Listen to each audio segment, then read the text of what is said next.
So we're going to change rod bolts. I don't know how this is going to work out, but we're going to find out.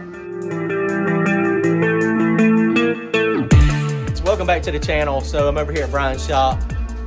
Bryan's over there. He's right there. Look, he ain't gonna look. Oh, he waved. Look, he got a wave. Yeah, Bryan is here.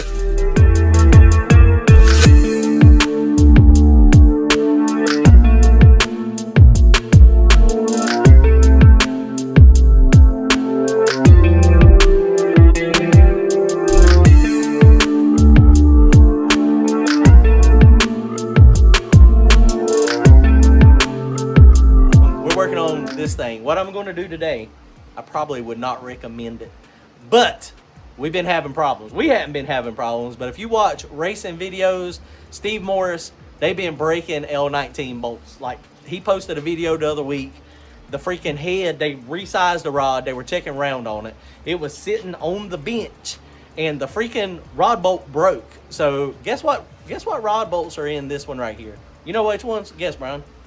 I would have to guess L19. That's a pretty doggone good guess. MGPs, these rods have been sitting for like 2 years. We've got like, I don't know how many, 200 passes. I probably should have changed rods, but we're gonna turn it down. We ain't gonna try to go super fast. Y'all been wondering what's up with Bryan. Y'all remember last time y'all saw him at the track, he had Kildozer out. That is a weird length, isn't it? Mm-hmm. He had Kildozer out, run good, but then they heard a noise, and so what had happened was, we don't really know.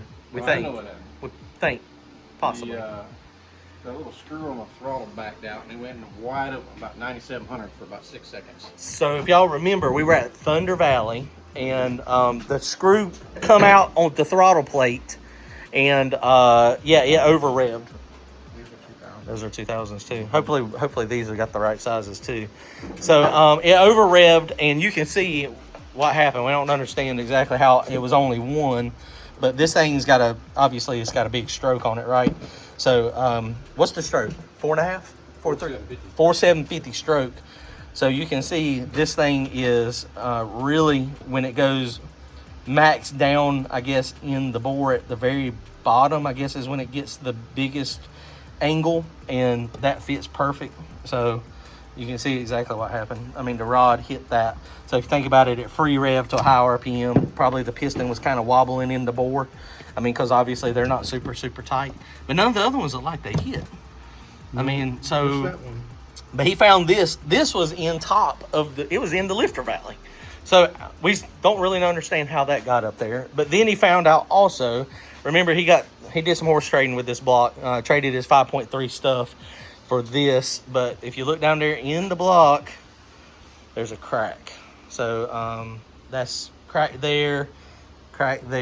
Now he could sleeve it, but I mean the block's old. I mean it's a really old block. It's an 89 model. So probably not worth it. It's a truck block. Tall deck truck block. I didn't realize that. Look, you could have wreaked havoc on the doggone stock block stuff, couldn't you? It's a truck block. Stock truck block. Is that what's on the other side? It's got a part number on it. Look. Truck. That is the stock. Oh, it does say truck. It says truck. Wow. So stock block, stock big block. That's got some potential to have some. I didn't realize it would hold up, but I mean it's kind of overboard for. You said the maximum bore was supposed to be like 4,300 or something, and it's 4,600. So camshaft looks like it's fine. All the camshaft looks like it survived, no problem. So that is good. So all this stuff is good. Rotating assembly is good. So I guess now he's got to get pistons because we're scared of those. And I mean, you don't know about the rods yet. I mean, they ain't got many passes on them, but I mean, when you start hitting stuff like this, I mean, he'll have to decide, maybe talk to those guys. That's a nice set of rods. If y'all have ever seen lightning connecting rods, look at that. It's a solid beam. Solid beam. It is crazy. Those are super nice. I already called him. He said, put them back in. Oh, did he? So he said they'd probably be fine. Which that's the weak link right there. He said it didn't hurt nothing. And I mean, that is super. I mean, obviously very thin and very brittle. Well, I guess when you get hit at 9,000 RPM, it's probably a little traumatic to the piston. So that's what's up with his. So what is up with mine? Like I said, we've got L19 bolts in it, MGP rods. They are really, really old. I mean, I've got 2 seasons on them, running it pretty hard in the small block. So we're going to turn this thing over, and this is the big block Chevy rods that I just took out of. These are the ones I just took out of my engine, GRPs, and these are ARP 2000s. And I know, some people might say this is a bad move, but what we're going to do is we're going to take the L19s out, we're going to measure them, and then obviously these need a different torque spec. But as long as the bolts are the same length, that's what we're about to do. And if the bolts are just a tad different length, I'm probably going to do it anyway. I just don't trust the L19 bolts. I just don't trust them now. I mean, we know that they have hydrogen embrittlement. We know that they break unexpectedly. So it's just not worth it to me. So probably what I should be doing is buying new rods, but that's just kind of out of my budget at the moment. We're not going to be running it super hard, so we'll see what happens here. So let's turn this thing over and take a couple bolts loose and see what it looks like. All right, guys, so here is the bottom of this motor. So this all aluminum small block Chevrolet Brodix lightened block. Had this thing for a few years now. It worked really good. It's got the TKM roller Torrington bearing up here, so that is helps prevent you from killing your thrust. The thrust bearing back there actually is not existent. It's actually not even riding on it, so this is the only thrust bearing we have. MGP rods. Now MGP rods are really good, but man, that's what's scaring me right there, guys. I mean, that L19 ARP L19s. We know that they have some embrittlement issues. These rods have been run for a long time, and then it sat in my garage for 2 years, essentially on the floor. They were not torqued, of course. If you torque them, if you buy MGP rods or any other rods and you have L19 rod bolts in it and you do not untorque them, then they recommend replacing the rod bolts. Mike Bavaro with the Challenger, that's exactly what he just done. He bought a set of MGP rods and didn't realize that he needed to untorque them, and he didn't realize it was going to take so long. And then he was going to go to the engine shop to get them sized and balanced. And then he found the warning label that said, if you're going to sit, you need to untorque them. And he didn't. So he ordered some custom aged 625s. So we're fixing to look at these ARPs. They look a little bit different. No, it's probably the same. It looks the same. So the biggest thing is the length the same. Hang on.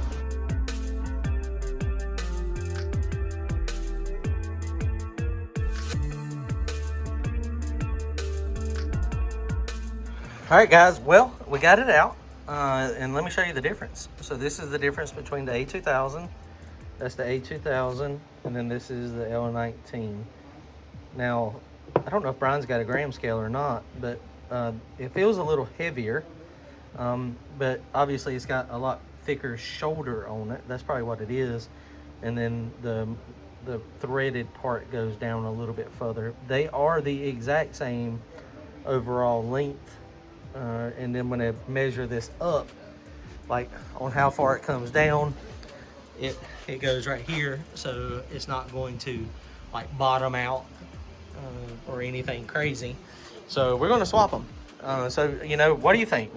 Is this a good move for me? I mean, ARP 2000s instead of the L19s. I know the L19 is supposed to be a lot stronger, but man, I'm just so nervous on them. I'm just so scared, especially with everything that's been happening to other people with these bolts breaking. And I mean, obviously they look fine. They visually look okay, but I just think that's the right move to replace these. So these generally torque down to 90 foot-pounds because they're harder.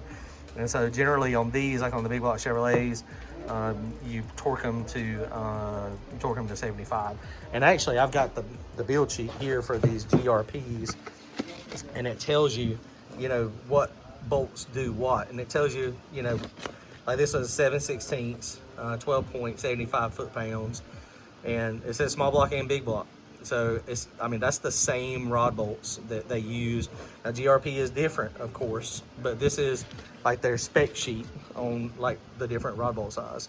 And they don't have all the foot pounds. They tell you when you order them, I guess. But for the MGPs, I know that L19 is 90 foot pounds. So we're going to change them. I think we're going to change them. We are going to change them, and hopefully it doesn't bite us. You know, hopefully we won't have any rod bolt failures. So let's get these swapped out real fast. What do you think? Get in the comments. Right move or wrong move?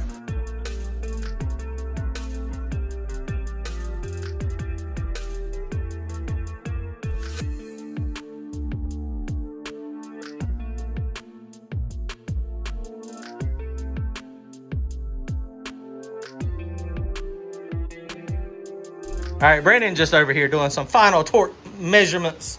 So now we got to make sure, we got to go through here, make sure they all are ARP 2000s. So we're going to do that. They should be. So we're just going to verify. So we torqued them to 75 foot-pounds. Bryan did find another, the lightning rods.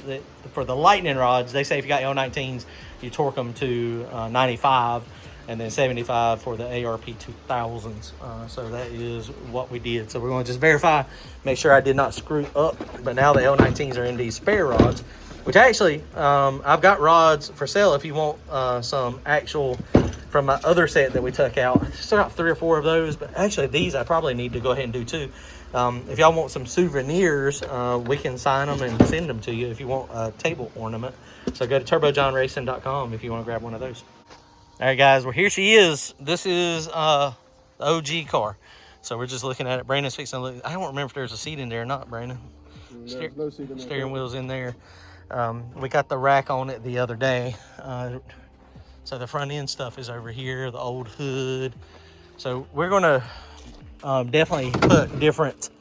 There's another front end we could use. It's got some work. We're going to try to, I need to get some rust converter. We got to get the brake stuff on it. We got the new rack and pinion on it. Got the steering column stuff. Mark, appreciate those guys, NC Speed Lab. Mark and Brad, they got us a column. Did you just open the door? So we got a column here. So we got to stick that on. Appreciate them getting us a column. This is the brake booster and stuff off of the wreck car. So that's going in there. We got some work to do. Obviously, we have work to do. But dig or die is happening in 3 weeks, 4 weeks, 4 weeks. So I have an engine. I have a transmission. I have a torque converter. I have a Holley HP set up. I've got long travel front struts. I have almost everything except for some few minor issues to put this thing back together. So our goal is to have this thing at dig or die in 3 weeks. That's the plan. I don't know if it's going to work or not, but we'll see how much time we can put in. We got racing this weekend. We got a lot of racing happening. So we'll have to see how it works out. So yeah, okay, let's go put the engine. We're gonna get the head back on it, get the heads on it, and yeah, the engine's coming together.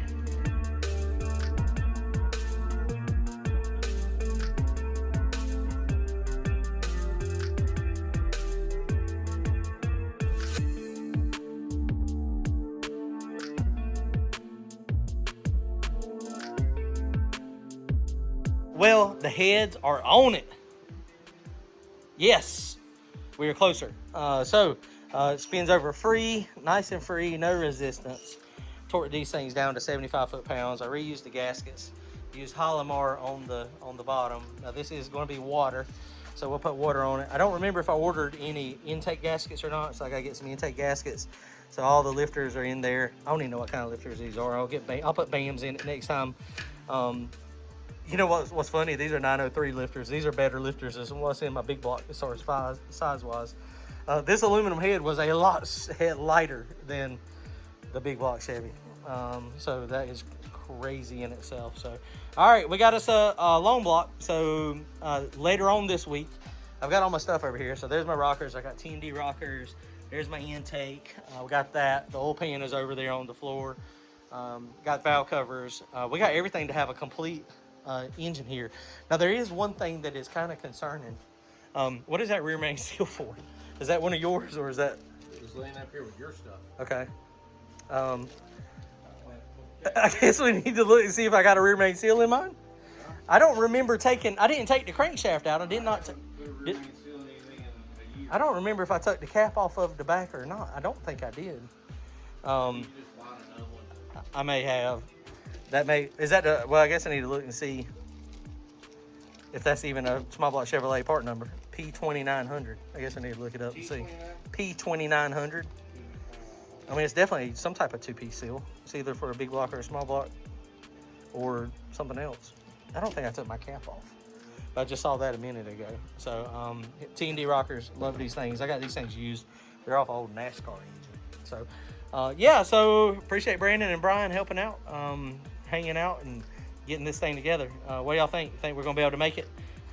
Dig or die coming up, possibly. Man, it's going to be ugly if we make it. But We can do it. I think we can. I think we can. I mean, it's just a matter of, doing it. It's a matter of working on it.